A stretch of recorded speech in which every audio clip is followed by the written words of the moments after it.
네, 셀리더 여러분 안녕하십니까? 2023년 또 마무리 이제 하게 되었네요. 이제 이번 주가 이 마지막 셀리더 모임이 됩니다.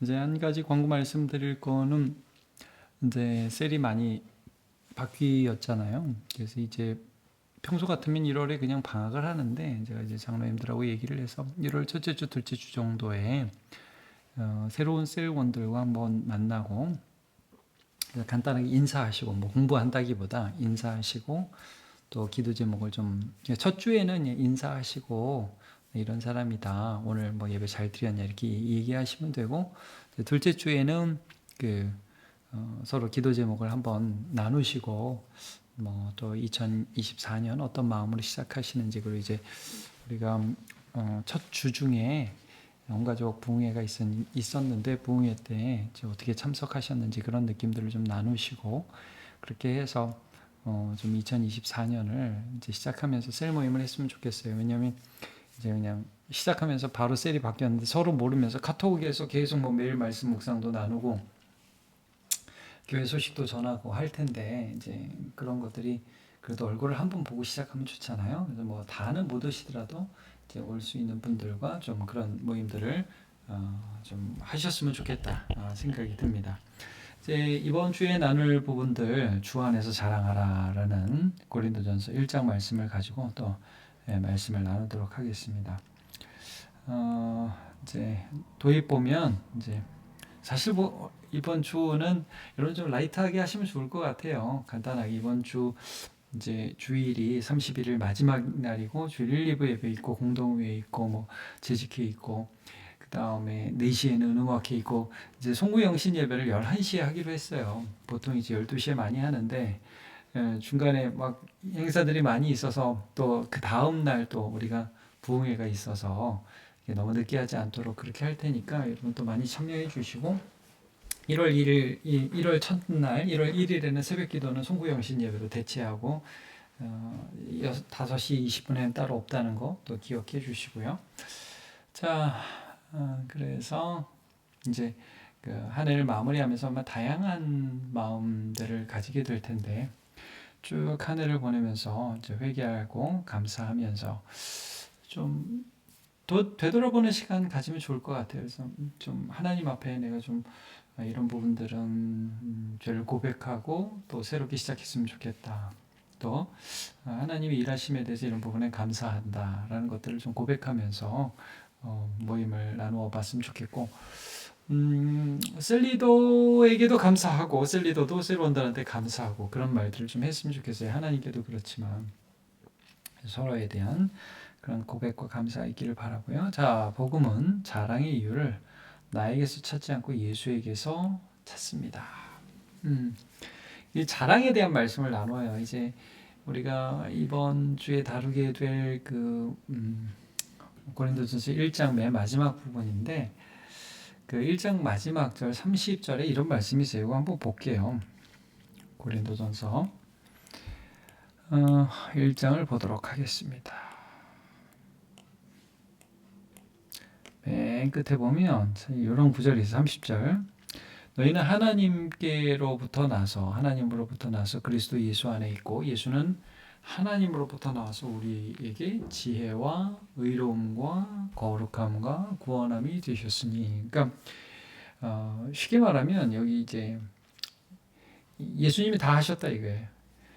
의로움, 거룩함, 구원함을 얻는 지혜란 뜻이에요. 이게 원어상 이게 한국말로 보면 지혜, 의로움, 거룩함, 구원함 이렇게 보이는데 원어상으로 보면 어떤 지혜냐면 의로움의 지혜, 거룩함의 지혜, 구원함의 지혜 이런 뜻이거든요. 그래서 예수님이 우리를 의롭다 하셨잖아요. 십자가로. 우리 죄인이고 죄 짓는 사람인데 의롭다고 해주셨어요. 십자가를 통해서. 그래서 하나님과의 관계가 회복되어서 우리가 하나님의 자녀가 되어서 거룩한 백성이 되었죠. 제가 이제 맨 처음 고린도전서 하면서 우리가 뭐가 거룩하냐라고 했을 때 우리의 거룩은 우리 자신에게 있지 않다고 그랬죠. 하나님, 우리를 부르신 하나님께 우리의 거룩이 있다라고 말씀을 드렸습니다. 그리고 구원, 그렇게 해서 우리를 죄에서 구원해내시고 그리고 우리를 사망에서 구원해내신 그 하나님의 은혜. 이게 예수님이 다 하신 거예요. 이거 왜 여기서 이제 자랑이라는 주제를 우리가 다루게 되느냐? 주 안에서 자랑하라. 맨 끝절이 이제 주 안에서 자랑하라거든요. 여러분 이렇게 보시면 기록된 바 자랑하는 자는 주 안에서 자랑하라 함과 같게 하려며. 이게 왜 이러냐면 결국 분열의 문제에서 핵심 뭐예요? 자랑의 문제라는 거야. 난 바울파야, 나는 아볼로파야, 나는 게바파야. 이게 마치 내가 거기에 속했다는 것이 무슨 또 나의 어떤 그 스펙인 것처럼 자랑하는 거죠. 이게 분열이 되기 시작하거든요. 근데 여러분, 우리는 예수 안에서 하나님이 이루신 일들만 자랑하는 자들이다 이거죠. 이걸 지금 말씀하고 있는 거예요. 그래서 여러분, 교회에 소속되어서 신앙인으로 산다는 거는 내 안에서 자랑거리를 찾는 존재가 되는 게 아니라 예수만 자랑하는 사람이 된다는 것이에요. 그러면 하나됨이 될 수 있죠. 이룰 수 있죠. 자, 나는 평소 어떤 면에서 자랑을 하는 편입니까? 나에게 대해서 좀 자랑스럽게 느끼고 또 실망과 시기를 느끼는지요. 그러니까 이제 제가 여기 왜 실망과 시기라고 했냐면 그 자랑의 또 다른 면이 실망이라 이거예요. 그렇잖아요. 난 이거 잘해. 그런데 그게 무너졌어. 그럼 실망하죠. 근데 여러분 예수 안에서 예수님에 대한 자랑은 무너지지 않잖아요. 그리고 내 약함을 오히려 고백하고 시기? 저 사람이 나보다 더 잘났어? 여러분 우리가 진짜 예수 안에서 하나님이 하신 일에 만족하면 굳이 시기할 필요가 없겠죠. 근데 우리는 시기를 느낀다 이거예요. 그 뭐예요? 자꾸 자랑거리를 다른 데서 찾는다는 거죠. 그러니까 내가 진정 예수 안에서 그 하나님만 자랑하고 있는지 한번 좀 얘기를 해보자는 거죠. 내가 다른 사람보다 더 공을 세우거나 업적을 세우거나 할 때 나는 그것을 자랑한다. 나 이번에 좀 뭐 한 건 했어. 막 내가 자랑스러운 거예요. 이 죄인 특징이죠. 하나님과 상관없이 나를 자랑하는 것, 하나님을 빗대어서 나를 자랑하는 게 죄인의 특징이에요. 예수님이 나를 의롭다 하시고 거룩하다 하시고 구원하셨음을 자랑한다. 이제 사실 이게 이 예레미야 9장에 나와 있어요. 자, 요거 이제 여기 보시면 여기 이렇게 나오잖아요. 자, 기록된 바 자랑하는 자는 주 안에서 자랑하라 함과 같으니라. 이런 표현이 있죠. 기록된 바 자랑하는 자는 주 안에서 자랑하라 함과 같으니라. 그러면 여기 기록된 바 뭐 자랑하는 자 여기 뭐가 있느냐? 예레미야 말씀이 있어요. 자, 여기 관주를 보면 딱 보여야지. 예레미야 9장 23절 이하 나오죠. 그럼 예레미야 9장 23절과 24절을 한번 가서 찾아보도록 하겠습니다. 자, 얘 왜 이러냐? 예레미야 9장 23절 예레미야 9장입니다. 23절 보겠습니다. 여호와께서 이와 같이 말씀하시되 지혜로운 자는 그의 지혜를 자랑하지 말라. 용사는 그의 용명을 자랑하지 말라. 부자는 그의 부함을 자랑하지 말라. 자랑하는 자는 이것으로 자랑할지니 곧 명철하여 나를 아는 것과 나 여호와는 사랑과 정의와 공의를 땅에 행하는 자인 줄을 깨닫는 것이라. 나는 이 일을 기뻐하노라. 여호와의 말씀이니라. 서로 잘났다고 자기 자랑하는 이 세상 가운데 나는 더 용맹해, 나는 더 지혜로워, 나는 더 힘 있어 라고 말하는 이 세상 가운데 그런 거 자랑하지 말고 하나님이 어떤 분이신지를 자랑해라 이거죠. 사랑과 정의와 공의를 행하시는 자인 줄을 깨닫는 것을 자랑해라. 우리 하나님은 이런 분이야. 자랑이라는 말이 사실은 찬양입니다. 하나님을 이렇게 찬양하라는 것이죠.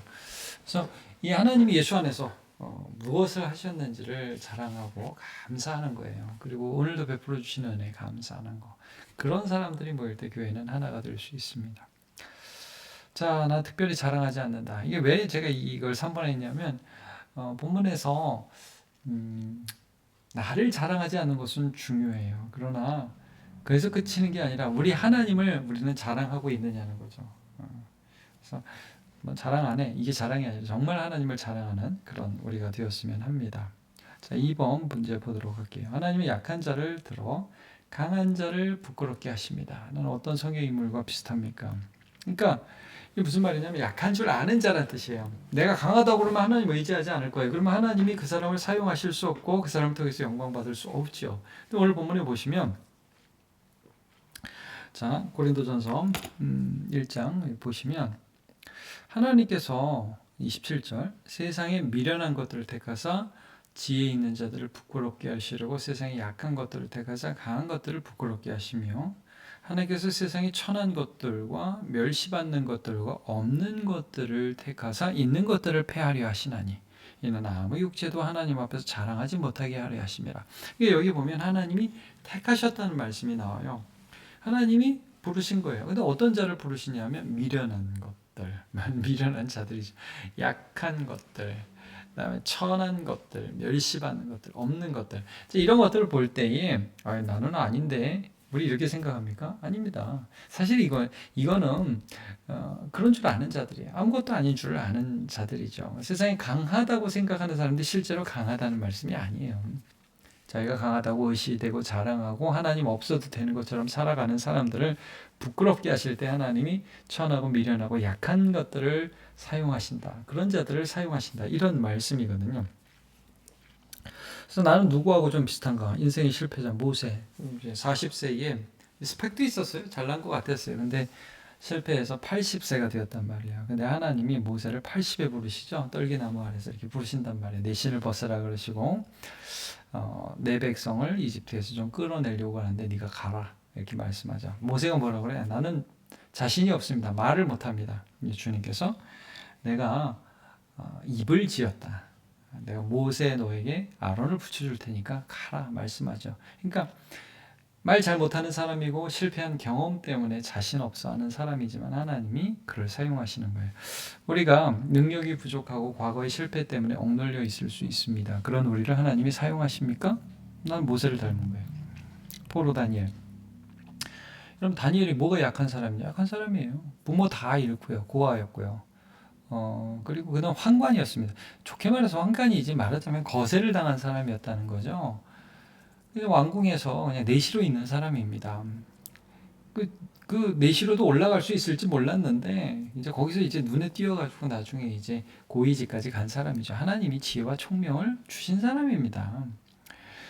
이제 뭐 나라와 가족을 다 잃었고 이제 고아로서 전쟁 포로로서 정말 빽이 없는 사람, 이런 사람, 빽이 없는 사람, 그런 사람이 다니엘이었습니다. 하나님이 그를 사용하셨죠. 500살이 되도록 아이가 없는 노아. 그러니까 창세기에 보면 참 그 5장에 아담부터 해서 노아까지 이제 계보가 족보가 쭉 기록되어 있는데 노아가 아이를 낳은 나이가 500살로 기록되어 있어요. 다 여러분 나중에 한번 자세히 보세요. 100살 어간이에요.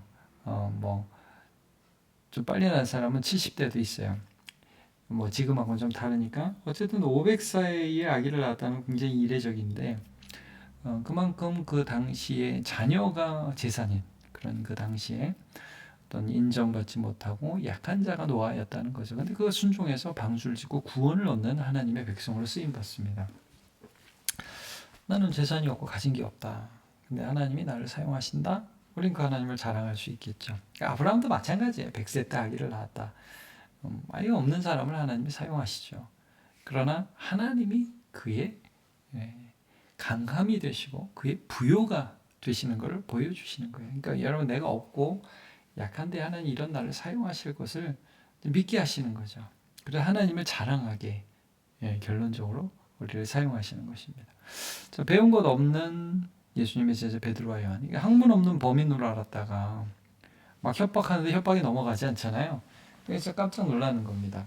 여러분 우리 가운데 아니, 나는 뭐 배운 학문이 그렇게 깊지 않아 라는 생각할 수 있죠. 근데 하나님 그 사람을 사용하신다는 거예요. 자, 마치면서 보도록 하겠습니다. 하나님이 약한 자들을 택하여 그들에게 강함을 주시며 그들로 하여금 오직 하나님만 자랑하게 하십니다. 우리가 좀 전에 예레미야 9장 23절 24절을 보았죠. 우리가 하나님을 의지하며 자랑하고 영광 돌릴 때 하나 될 수 있습니다. 결국 이제 분열의 문제가 자랑의 문제라는 거예요. 나를 자랑하면 분열하는 거고 예수 안에서 하나님만 자랑하면 하나 되는 것입니다. 복음 안에서 예수 안에서 주만 자랑하는 삶을 살아갑시다. 이렇게 되는 저와 여러분 되시길 바랍니다. 2023년 한 해도 여러분 너무 수고하셨고요. 감사드립니다. 많이 쓰셨고 또 하나님께서 2024년에도 여러분과 함께 하시기를 축복합니다. 감사드립니다. 오늘 마지막 시간 제가 기도할게요. 하나님, 2023년도 지켜주시는 하나님의 은혜 감사합니다. 우리 셀리더들에게 복을 주시고 주님을 사랑하며 사역을 잘 감당하게 오늘까지 인도해 주신 것 감사합니다. 올 한 해 잘 마무리하고 내년을 기쁨으로 맞이하게 하시고 또 하나님 수고와 헌신의 은혜로 갚아 주시옵소서. 특별히 성령 충만하게 하시고 기도할 때마다 응답하여 주시옵소서. 감사드리고 예수님의 이름으로 기도하옵나이다. 아멘. 감사합니다. 수고하셨습니다.